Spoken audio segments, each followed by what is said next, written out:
which will sort of be the front door to the Midway this year. We're pretty excited about doing that. A lot of that's done because we were able to move our TV compound outside of Turn 4. So when you guys are here in May checking things out, you'll be able to hang out with our fans in the Midway a little bit closer to Pagoda Plaza or our Central Park, if you will. So we're standing here next to, which you can probably guess the car, because there's nothing like this shape in the entire world. It's pretty exciting, even with a black sheet over it.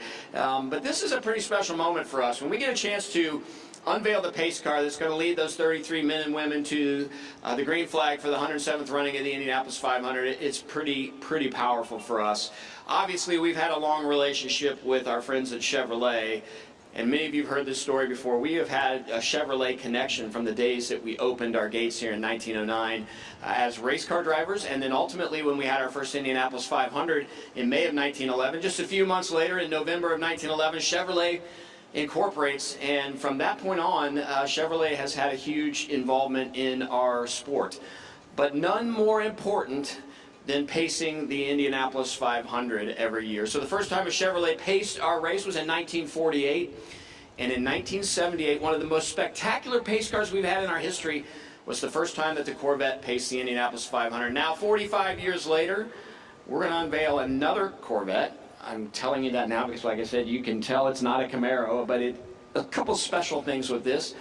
And as we get ready to talk about how fun this car is going to be, how much I think our fans are going to love it, how I know our driver is going to love following it, and how I know a certain driver to my left is going to have fun driving it throughout the month of May, I want to kick things off with bringing our partner Todd Christensen from Chevrolet. He's the Director of Motorsports Activation and Marketing for Chevrolet. Todd, why don't you come up and talk a little bit about what we're about to unveil.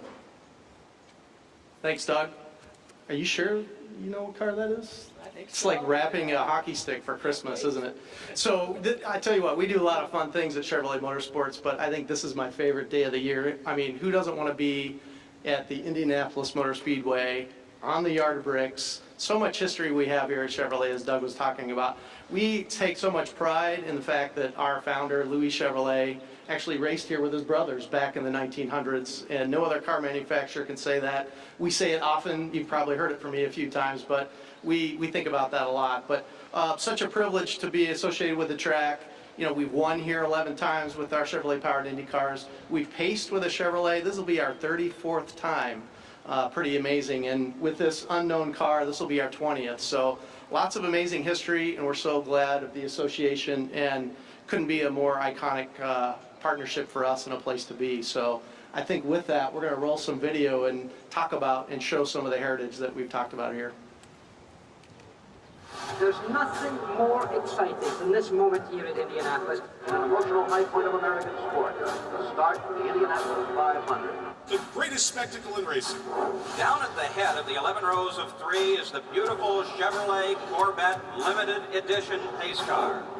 The yellow and black trim of the pace cars commemorating the first car to win the Indianapolis 500. The official pace car itself, the Corvette Beautiful Machine.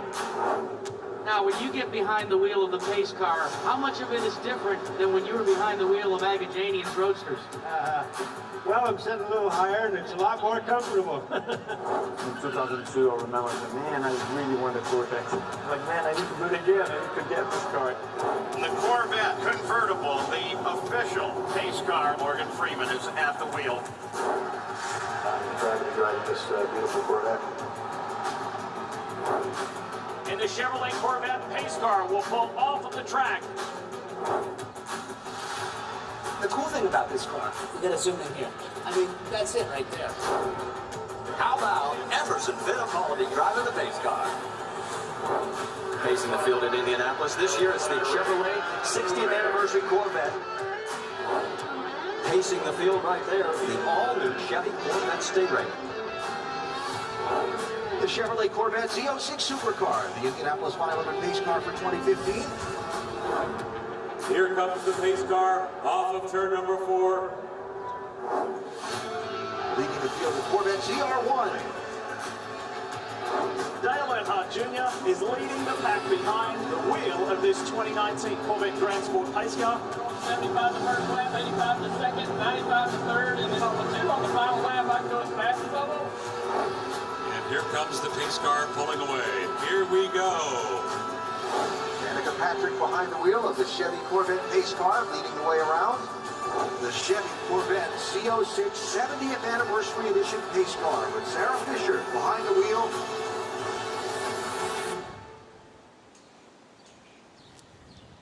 Well, if that doesn't get you excited about pace cars, I don't know what else will. Some iconic cars. A handful of those cars that you see over here are actually the cars that you saw up there that were pacing the Indianapolis 500. Excited to have those on display here. One of my favorite moments in my 13 years at the Indianapolis Motor Speedway and almost 10 years in this particular job was talking to Todd and Jim Campbell and some others at Chevrolet about who was going to drive the pace car for the 2022 Indianapolis 500. Sarah Fisher has been our official pace car driver here at the Indianapolis Motor Speedway for quite some time, and what that means is when it's really time for a pace car driver to drive, it's Sarah doing it. So during the race, yellow flags, those kind of things, that has been Sarah doing that. She has here during practice days, qualifying, really is a Chevrolet and IMS ambassador that's behind the pace car. But she'd never actually been the celebrity pace car driver. So if you Wikipedia pace car driver for the Indianapolis 500, you see all these celebrity names, but you didn't see Sarah's. And so the opportunity for us last year to call Sarah and ask Sarah to serve as not just our official pace car driver, but as our celebrity pace car driver was a pretty special moment. Actually, we announced it on Front Stretch when we actually made that announcement official. But Sarah, you're going to spend an awful lot of time with this car. You got a chance to pace it last year as a celebrity and during the race.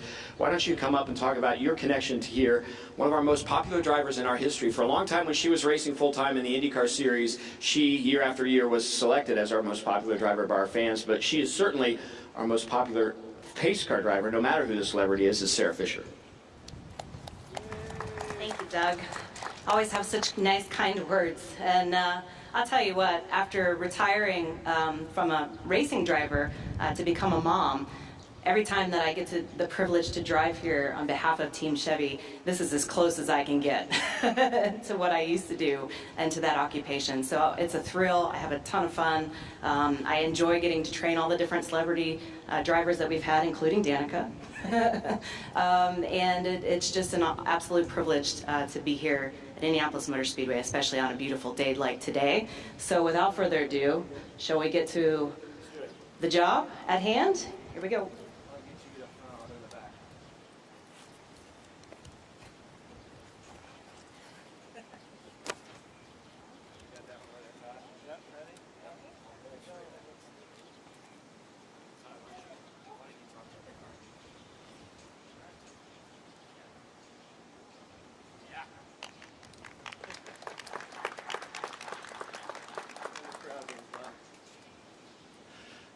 So you're right, Corvette. So this is our 2023 Corvette Z06 convertible. So this is the first time with Corvette Z06 that we've ever had a hardtop convertible. So track capable, top, up or down. This particular one has all of the track capable bits. The carbon fiber ground effects for over 750 foot-pounds of downforce. So this thing is really prepared for the track. Carbon ceramic brakes, and of course the 670 horsepower naturally aspirated V8 engine in it. So we're super proud of this. We take a lot of time putting together the package for these pace cars every year. Our design team, the same design team that designs the Corvette and many of our other models back in Detroit, actually works on this car in addition to the festival car Camaros, and they put it together as a nice package that complements each other.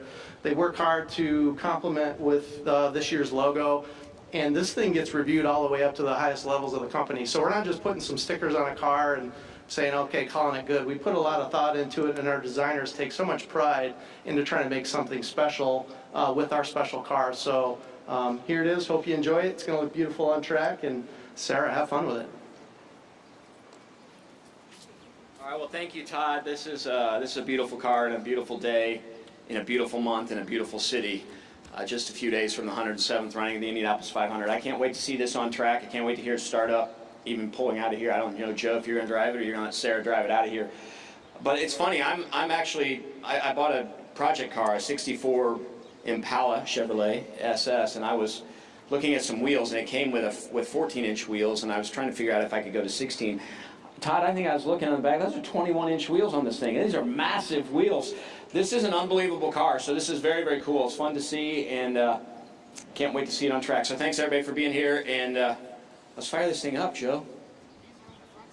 Sarah, why don't you do the honors? There you go.